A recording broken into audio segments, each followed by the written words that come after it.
Good morning, everybody. It's the pollinator, and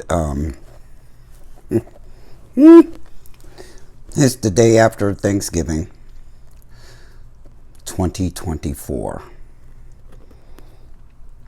And although I could talk about many things right now, my brain is kind of mush from the election and all of the trolling that's going on around the world about it. One of the good things about being on social media, and right now, excuse me, I don't have a lot of good things to say about social media at the moment because it's crawling with trolls and they're gloating about this election, and they won't be gloating for long because of what's going to happen after January 2025. But the one thing that's good about social media is it gives me ideas. It gives me material. It gives me things to talk about. And I was in a, one of the things that scrolled across my news feed, which really isn't a news feed on Substack. It's more like a bunch of people's notes. And I'm not going to explain what notes are. You have to be on Substack to understand it. But it still scrolls, that stuff goes by like news feed on other social media platforms. But I was in a thread that was talking about homelessness. And listen, I have not talked in any kind of detail about my experiences being homeless. I've talked about it in pieces here and there, but I recall saying in that particular post that I would talk about being homeless in my life because people are under some pretty large assumptions about being homeless, and the typical tropes that you have to be, completely out of your mind bonkers, or you did something wrong, or, anything but the fact that homelessness is a huge issue in the United States. There are people homeless everywhere. And, listen, I'm going to go out on the line by saying that if you're weak-minded or you do have some issues going on, being homeless can drive you insane. It came this close to doing that to me. And I've been that way. I've been in and out of homelessness several times in my life. But before I go on, if you like the content of my videos, you can like, you can share. Down over here, you can subscribe to my channel and you'll see when I make uploads. Now, I don't do them as often as I used to. I don't. Maybe that'll pick up, maybe it won't. But at least if you subscribe and click the all button, you'll be able to see when I do uploads. So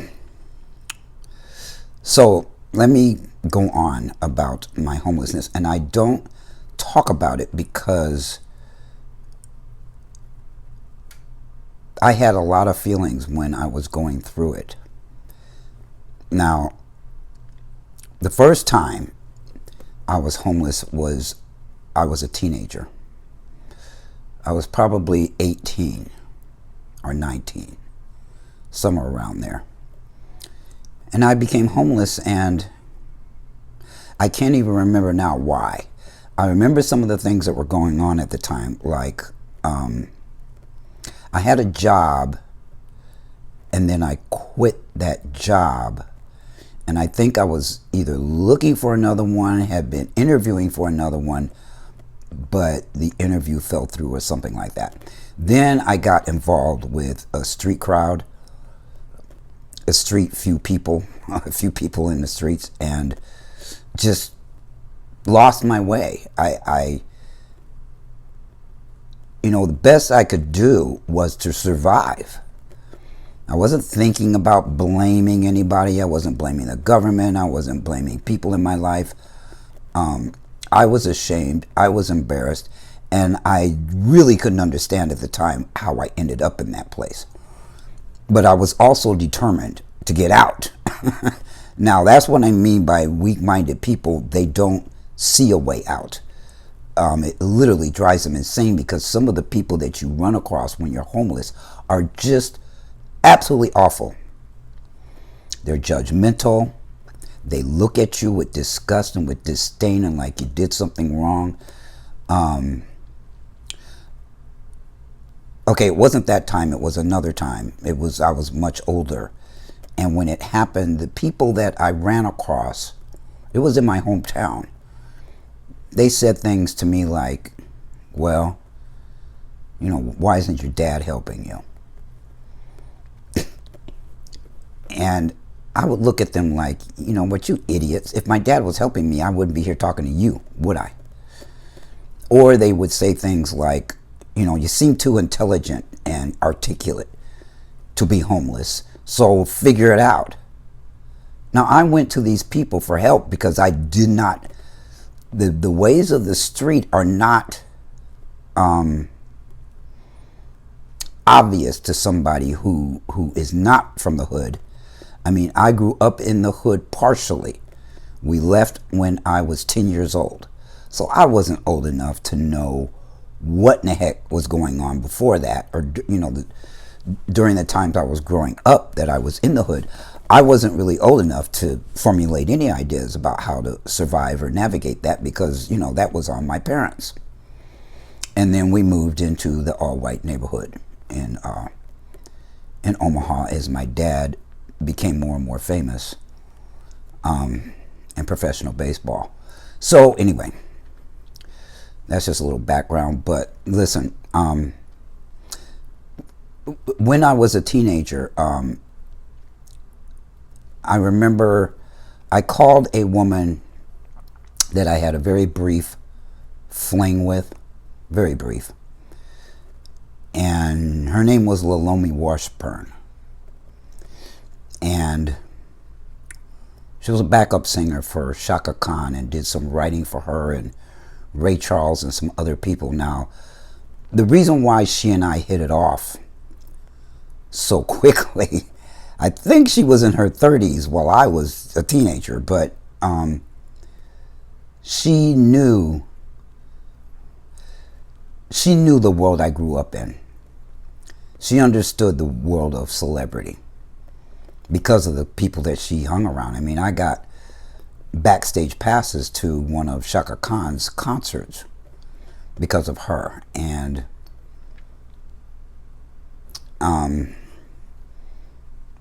we hit it off because I did not treat her like a celebrity. See, celebrities to me were just people. I did not put her on a pedestal. I just talked to her like a regular person, a regular woman, just regular.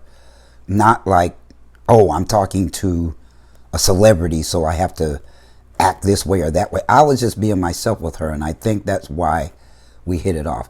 At any rate, I was talking to her. I was very scared one night. I was in my bed with the covers pulled up over my head, talking to her about this group of people that she knew, because she's from Omaha, and she knew those people that I had bumped into in the street. And she said, Ray, and that wasn't my name at the time, but she said, Ray, you are too smart, you are too intelligent to have ended up in this place. What are you going to do? And I didn't quite understand what she was talking about, but I understood the tone of what she was saying. And she said, those people you're hanging around, bad news. They'll kill you and not even blink. You are messing around with some very dangerous people. And I believed her, because I had some things happen with those people that I was lucky that I got out of that unscathed and unscarred and alive. I was very lucky. You know, at one point, I was in the basement of a club, and the owner of the club was a pimp, and the guy that I was talking to was a hustler who worked for the pimp, and I had gotten screwed up, so screwed up I was partying with his hoes in the back of a van, thinking that these women were mine. Not that they were trying to talk me into something, but that, oh, aren't I lucky to have all these ladies in the back of a fucking van getting high with them and whatnot. And I didn't see the scheme, but I told her, and she said, those people are up to something, and you know, they're probably trying to turn you into a hoe. You better look out. And I ended up leaving my residence and going home to my dad. And I told him, I didn't tell him everything, but I told him enough that he said, oh no, you are not going back to your apartment.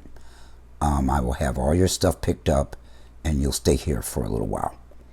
And in the meanwhile, he called those people. He called the guy up that I had been in the basement, him telling me, you done fucked up, you did this, you did that. Now you're going to be one of my hoes, and I'm going to move you into these apartments with these women, and that's what's going to happen. And I froze. I was very quiet.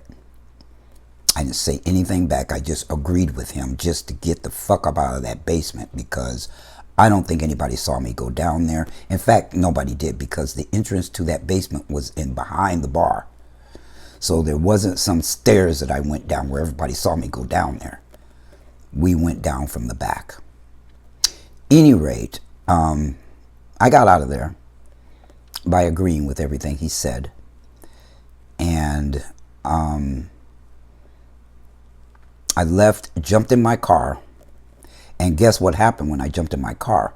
A whole group of those women that I was in the back of that van with came out of the club and jumped in a Cadillac, a big Cadillac, and they were all going to follow me, and their car was on the other side of the street, and I was on the other side, and I got in my car and took off, and I saw them take off going the opposite direction, pull a U-turn in the middle of the street to chase me. And I gave them the slip. I saw them turning, and as they were turning, I turned a corner and just floored it. And I went straight home. I went straight home to my dad's house. He called them and told them, nah, you're messing around with the wrong person's kid. I know the chief of police, and I will have them raid that fucking place if you lay a hand on my daughter. That scared them pretty good. But in the meanwhile, I ended up homeless after that. Maybe it was before then. No, it was after then, I think. Okay, I might have my timeline fucked up here because it was a long time ago. I'm 67 years old, so my teenage years are kind of a blur at the moment. I should have wrote some notes and tried to map out the timeline, but yeah, it was before I ended up homeless. Sorry, because some things happened between me and my dad around me telling him that I was into women. I got kicked out of the house. Just a lot of stuff happened, and I ended up homeless and doing strange things to try to find places to sleep. I went to house parties, lesbian house parties, and would ask people if I could crash until I figured something out, if I could crash at their house and stuff like that. And I ended up running into some real characters doing that.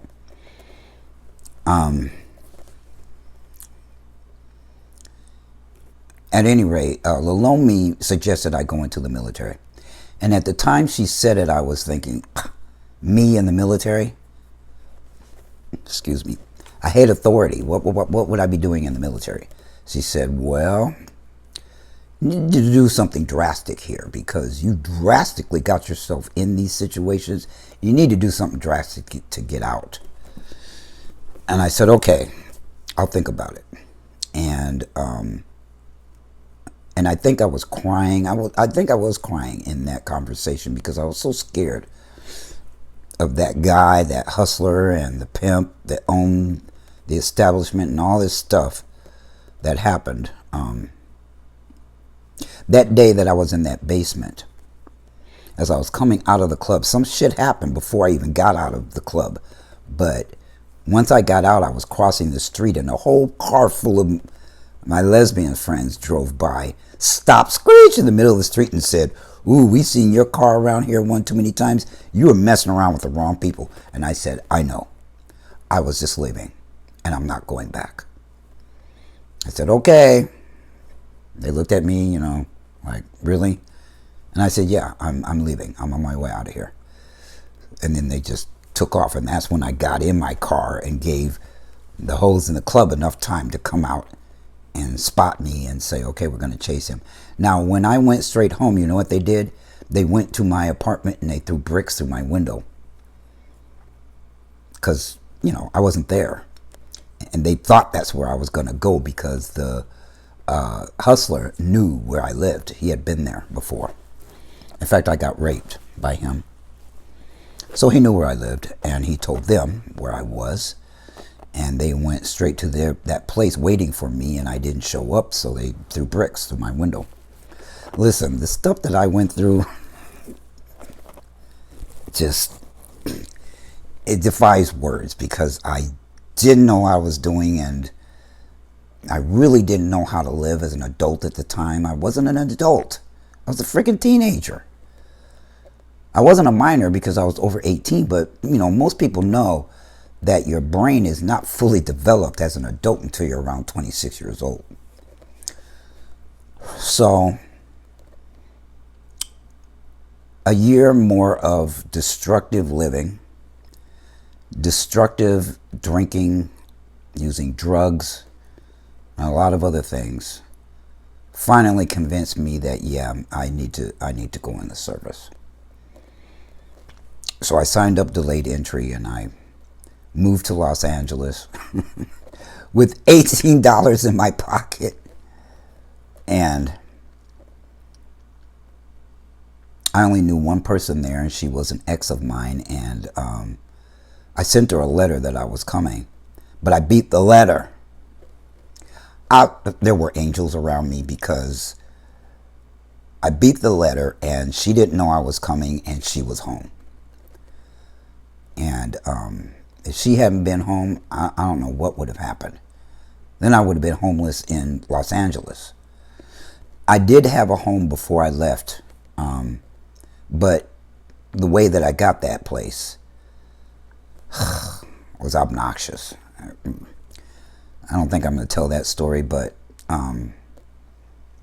it wasn't just a regular rental with a lease and all this other stuff. I had done some things to get that place from the owner, and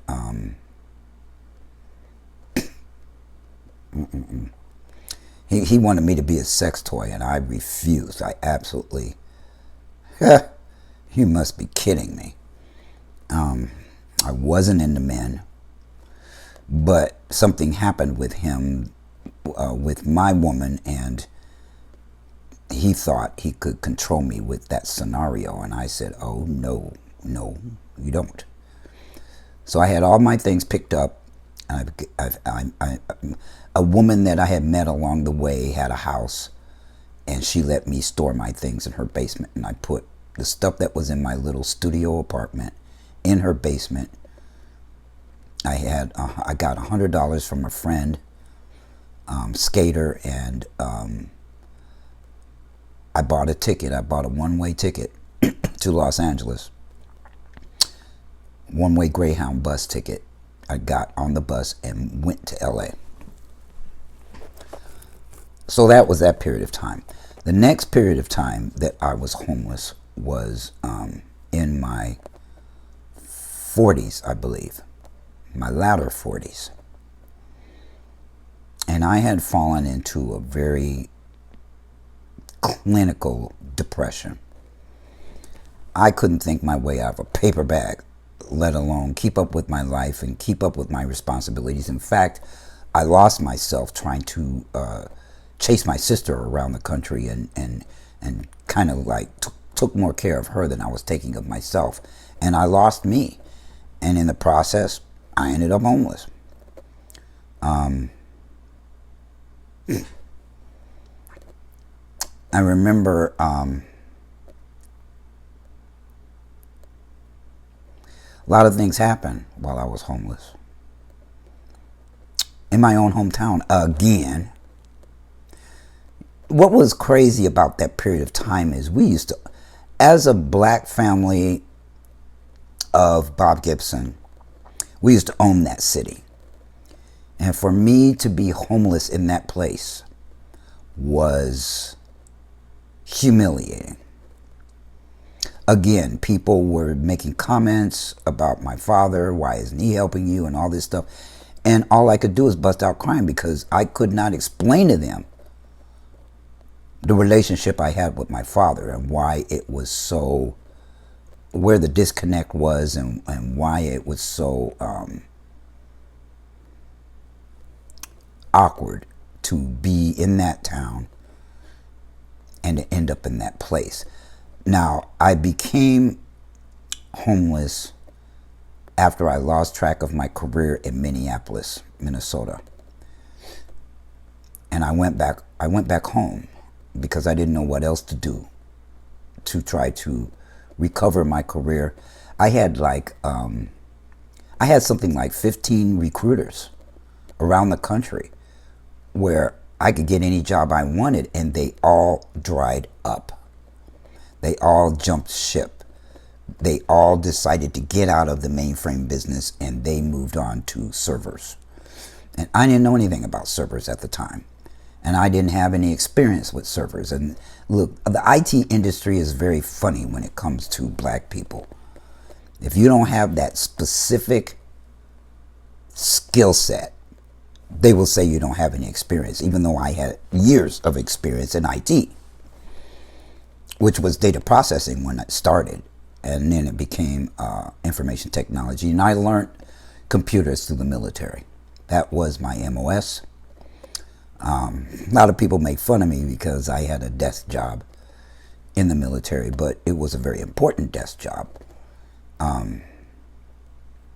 Nonetheless, you know, jarheads and Navy and Army said that I was in the chair force. I said, yeah, that's all right, but the chair force earned me a 6-figure income. What did yours do for you? I have fun messing with people about that, but this all happened the second time after my career was over, after I lost track of it, after all of those recruiters jumped ship, and I didn't have any way of finding another job in Minneapolis, and I was trying. Oh my God, I was trying, and I was living with a woman and her children at the time, and I couldn't find anything. And then her and I were getting into it, and I I left. I left that situation because I was uncomfortable with the situation, and then she was an alcoholic, and I couldn't figure out how the hell did I fall in love with an alcoholic. But I did. And then something told me, oh, this is not going to end well for you. So get the fuck out. And so I did. I went back to Omaha. I was living with a cousin, and that didn't go too well. And I basically went from a 6-figure income down to $10 an hour jobs. And I can't tell you how, I don't even have the word for how I felt about that. But it was disturbing, and it was insane, and it was I couldn't make sense of any of it, except that the industry had changed out from under me, and I did not have an answer for how to get back in the industry when it wasn't willing to train me.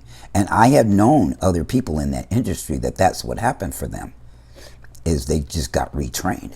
They were all white, but they got retrained and I didn't. Yeah, they just slid right from mainframes into the server technology. You know, when they say that black people are the last to be hired and first to be fired, they ain't kidding, people. They're not kidding about that.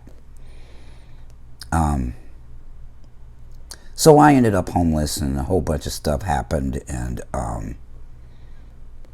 was living out of my car. I had a old BMW, and even though I was living in shelters and I was in the street and living in my car practically, well, no, not practically, I was living in my car until I found a bed at a couple of different shelters, not at the same time, but one before the other. I had to leave the first one because there was just too much shit that was going on in there, and I was almost getting caught up, and I thought, I better get out of here before something happens and I end up in jail or something like that, because I was getting ready to smack shit out of some of them women that were in that shelter, especially one in particular who decided to get shitty with me because I bumped into her while she was watching TV, and I was playing with somebody's kid in the living room, the day room, and I bumped into her by accident, and she went off, and I said, you know what, come on, let's go outside, let's take this outside. And I was getting ready to just, you know, go off on her, and instead I left. There was another woman too that was happening to, but listen, you run into all sorts of weirdos out there in the streets. I had been there before. I'd been there as a teenager, but you know, as a 40-something-year-old, it was a different experience and different kinds of scenarios and people, and I still didn't really know what I was doing. I didn't know what I was doing with government programs. I didn't know what I was doing with a lot of things. And even though I asked for help again because I asked for it and wasn't out of my mind, and hell, I was clean and sober. I've been clean and sober for quite some time, 20-something years. And because I didn't sound like I was crazy or anything, they thought, you know, well, help yourself, figure it out. I was not good at that. I didn't know what to do. So, oh my God, the time is not showing up here. Oh, yes, it is. Okay, so anyway, I think the only thing that kept me going was my faith in God, my understanding that, you know, nothing is permanent except for death. And to me, getting fucked up over it was also death to me. So I couldn't lose my sobriety, and I wasn't going to die, even though it almost happened one time. And I've talked about this in another video, how I ended up in my car, and it was freezing in that city, and I was wrapped up in a comforter in my car, and I had turned it off, and so I was very cold, and I woke up in the middle of the night. I'd only had a couple of hours of sleep, and turned on my car and forgot it was in gear. So the car took off, and I'm trying to get out from under these blankets, under that comforter, and get into the driver's seat to stop the car. I had a 5-speed. That BMW was a 5-speed. So I jumped over in the driver's seat, and about 10 to 15 feet from a lake, I finally got the car to stop. And that same day, later on in that day, I lost my equilibrium. I found a bed at a shelter, and I was on my way to it, but I had gone to breakfast with this lady from the other shelter who wanted to tell me about some bullshit that was going on there around surrounding me and a woman that was in that shelter. And she was leaving, and she started to decided to start some shit, tell some lies about me. And she wanted to tell me about that. But I was hungry. I had decided, I was pissed off about, I was feeling bad about the medications that I was on, and I decided to stop taking them. And before we left that restaurant, and I only drank coffee because I didn't have enough money for anything else, I lost my equilibrium. I thought I was going to pass out. I could barely walk, and I followed her to her car, and I got in my car, and we were both, headed. I was headed to the new shelter, and she was headed back at the old one. And they were both on the same street. So I followed her, and I don't know how I was able to follow her when I was half passed out.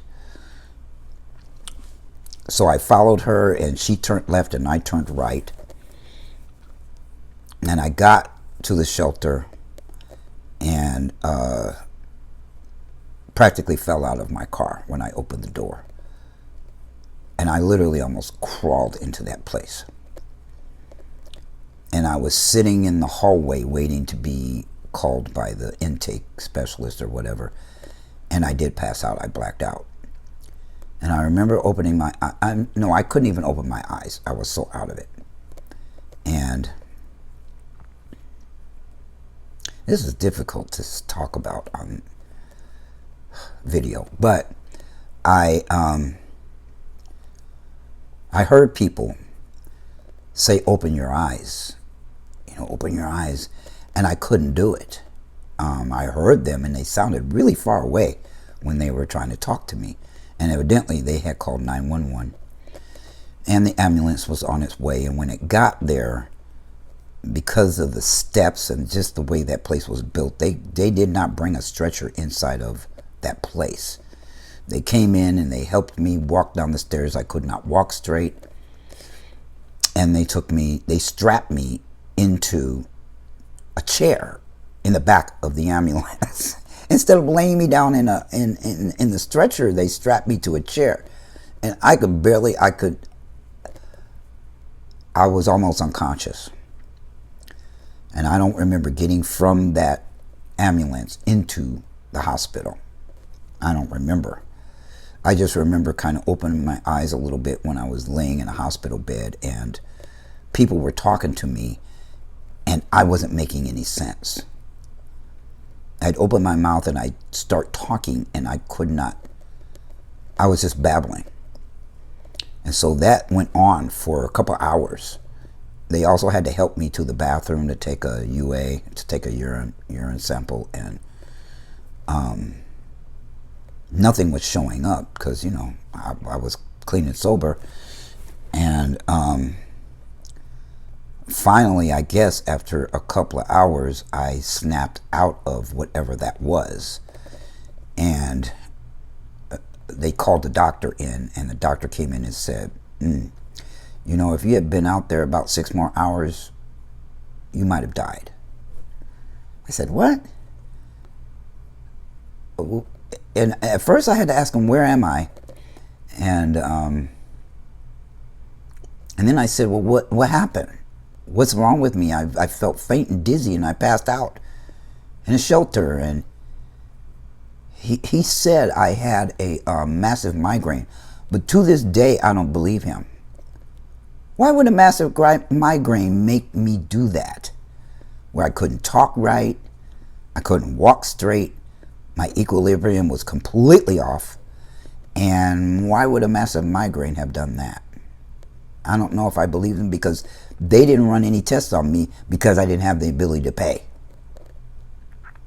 That's what happens when you're homeless. They do as little as possible to help you. And I know there was an IV in my arm, and they were pumping something in there, but I don't remember what it was. But when I finally came to, and I was, I could talk straight. There's a word for that, but I can't remember at the time. When I could talk, They gave me some food. They made sure I could get up and walk on my own. And they sent me back to the shelter. They paid for a cab and sent me back there. As soon as I got there, the people were really worried. Like, what happened? What was wrong with you? And I had a massive migraine, which just did not sound right with the symptoms that I had. And so they told me, forget the intake. Just go straight to bed.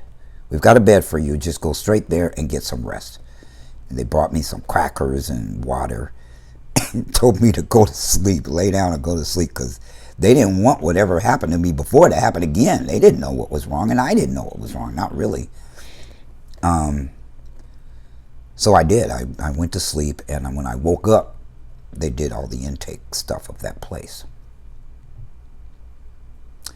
Now, after that, I found some apartments that were paid for by Douglas County, and I moved into those apartments in the hood. Really bad neighborhood, and some fucked up shit happened there too. I was lucky that I had the wherewithal to just endure whatever that was, whatever reason God have it. And I have since looked back at that time and figured out why I was in that predicament, or what it was that I was supposed to learn from it. Not exactly why I was there, but what I was supposed to learn from it. So that was the second time that I was homeless. And going back to school and then getting picked up by this lady that I was going to school with. I got picked up by her and her 2 children halfway through that school semester. And they drove me and my belongings and my car to Texas. She was crazier than a bed bug, y'all. So were her children. I ain't gonna tell that story. But listen, I ended up calling Adult Protective Services and get me out of here, please. Because the stuff that was going on in that house was so fucking insane. You just can't even imagine. A little 6-year-old little boy molesting me, or trying to. He wasn't stronger than me, so he couldn't pull it off. But I went to her and told her something's wrong with your son. And I'm not going to go all into what was exactly wrong with him, but it had to do with his father, who wasn't there anymore. He had died a year before I got there. And I reminded him of his father, and he was just confused. He was a confused little kid. And his mama didn't believe me when I told her the stuff that kid was doing. I mean, he exposed his penis to me outside, and he kept jumping on me, he kept grabbing my chest, and I mean, there was stuff that was going that was unbelievable. And because I knew too much about her, and I knew too much about what her children were doing, the kid's sister used to beat his ass all day. Now, they were homeschooled, and she worked. So while she was at work, the sister was beating the tar out of the little 6-year-old. And the sister was a teenager. I think she was 13 or something like that. She was beating the snot out of that boy. I mean, there was just a lot of insanity going on around that house. And I ended up calling APS to come get me. And that was the 3rd time I became homeless. And then when APS got there, they didn't come to me. I'm the one that filed the fucking report. But because I was black and they were white, well, she was white. Her children were half black and white. But because I was the black guy, they went to her. And of course she told a bunch of lies, and I don't know what she told them, but they took me to a boarding home. At the minute I got in that place, I went, uh-oh, this is fucked up. Why didn't you put me in an apartment or put me up in a hotel or whatever? Why'd you put me in this place? It was because of whatever that woman said to them. When I asked them, why in the hell did you go to her first? Because she's the owner of the house. I said, yeah, but I filed the report on her and her kids. So what the fuck is this? Of course, by that time, it was too late, and I was in that boarding home, and I had a guy that was chasing me in that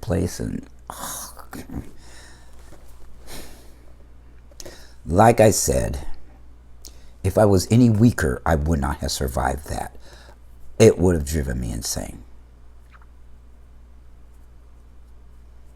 And that was the last time I was homeless. And I clawed and scraped and hung on to God, even though I was mad at him at the same time for what the fuck is this? I remember reading a book, why bad things happen to good people. Because I couldn't understand why. Even though when I first became clean and sober, my sponsors told me I couldn't ask that question. Because I was just always asking that. I was always saying, why, but why, but why, but why? And I did it so much that my sponsor at the time said, you don't get to ask why anymore. Just like what and how. That's all you're allowed to say. And I went, okay. I got clean and sober when I was 26 years old. And if not for my sobriety and the strength of my program, and I suppose strength of character and determination to get out of this situation, I did without going insane. Being around all them insane people the way that I was could have easily pushed me over the edge. But I guess somehow I kept holding on to a sliver of hope that I would get out of the situation, and then I did. And now it's some years later, a decade or two, and I live in this fine house that I purchased myself. You know, I have a mortgage, but I was able to do it in, and I'm a testimony that, you know, my life is a testimony that you can go through a lot of fucked up things in life and still come out smelling like a rose. I'm not proud about those times, those periods of time in my life, but I was resilient. I survived, and I'm a testimony that it can happen. And nobody helped me out of that situation. Not my dad, not his fame, not anything. My mom had been gone since I was 35. So I really didn't have anybody to rely on, and I had to dig myself out of each and every one of those periods of time. So I told the people that in the post that I saw yesterday that, you know, do not judge the homeless, even though this fucking administration has politicized them and made it illegal to be homeless. How the fuck do you make it illegal to be homeless? If you're homeless, you're homeless. What the hell are they judging? See, those people have never had to struggle. So they have no idea what they're talking about. They have no idea what it's like. They have no idea that not everybody who is homeless is that way because they did something wrong. They're not babbling idiots talking to themselves or a fictitious person. That's a whole different group of people that are out there homeless because of what one of the presidents did. I think it was Reagan who let all the homeless loose in the streets. I'm sorry, let all the schizophrenic type people, we let them loose in the streets. They don't have anywhere to go because the healthcare system cycles them in and out. It no longer wants to hang on to them and make sure they're okay and cared for. They just cycle them in and out. Now I'm going to say this, even though I've never said it before, I don't think publicly, but my sister was schizophrenic. So I know that world. And I know what it was like for her. And I know the voices that talked to her and told her to do things. And I know the blackout periods she had and didn't know she had flipped into the other personalities. I know about all that shit. And it's not, Reagan letting everybody loose into the streets. That's why my sister was loosing in the streets. And none of us in the family wanted to see her put away for life. That's just too much to put on a family member, including her parents, including my dad and my mom. They didn't want to see her locked away because you know what they do to people? I'm telling you, the healthcare system is screwed up. And in those places, they abuse the patients. That's why I didn't want to put her away. I'd been to visit her in some of those places. And they just do them wrong. So wrong. And nobody's monitoring those employees of the system. Any rate, so there's those group of people that are out there in the street, and then there's other kinds of people that are out in the street through circumstances, and there's probably another group that are out there in the street that are alcoholics and drug addicts, and so you run into all of those people when you're in the streets, when you're homeless. Hell, I remember being in the first shelter that I was in my 40s or whenever that was, and I walked past somebody who looked like they were stuck up against a pole. They weren't stuck, they were dead, leaning up against that pole. And it was frigid cold. They looked like they were frozen to the pole. And everybody kept walking past him. It was a guy. Like he wasn't there on that pole. Maybe they were saying quietly, but for the grace of God, go I. It could have been them on that pole. I know I said it when I saw him. Eventually, they called an ambulance. They called the coroner's office and come and got him. I didn't see that happen. I think I was already inside. I'm not sure. And I saw horrible things that might have made the average person go insane, seeing it, experiencing it, hoping it didn't happen to you, didn't happen to me. Just crazy stuff.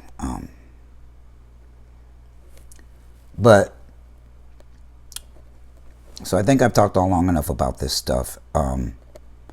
Like I said, I've never gone in any gory details about all of that, and this is just not even half of it that I went through out there.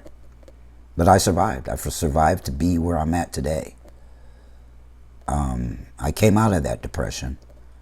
Not all the way, but I came out enough to get my life together in spurts.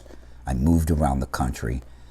I ended up from Minneapolis to Omaha to Texas, and then I came to where I'm at now.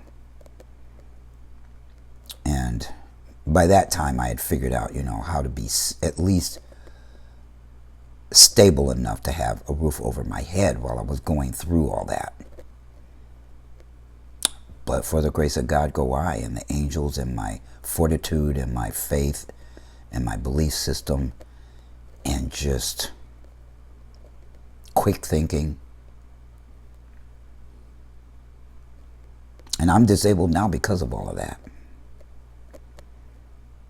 I'm functional, but I'm disabled. Sometimes my attention span just goes, and I can't concentrate long enough to do things like write a book. Stuff like that, because sometimes my mind races and I can't concentrate. I can concentrate in small groups of time. Like I can write, but I'm not writing for very long before I publish whatever it is I'm writing.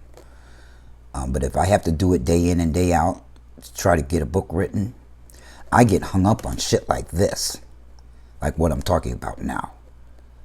I relive that experience and it stops me dead on my track because I can't experience those feelings for long without losing myself in those feelings that I had at the time.